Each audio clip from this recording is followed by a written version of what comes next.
Magandang araw! Kumusta kayo? May share na ako. May favorite na siya akong pagkain and matagal ko na siyang kinakain. Ito siya, ang Anton. Lagi ako kumakain nito halos every week. As alam niyo ba, ang bago sa kanya, nagmahal na siya. 10 pesos na siya natin, yung 12 pesos na. Tapos, lumaki na. Lumaki na yung plastic. So, ayun, share ko lang niya siya. Tapos,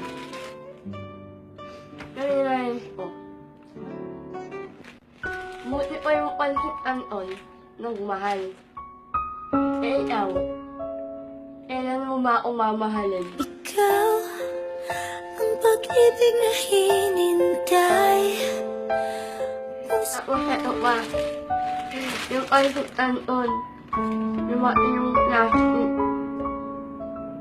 Kaya ako, palit yung tansa umanin tayo.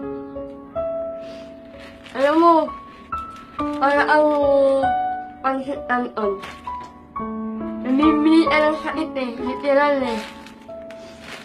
Alam mo, binigyan mo ko ng UTI. Alam mo ba yun, masakit? Alam mo ba yung UTI? Umimin. Tapos, iniwan.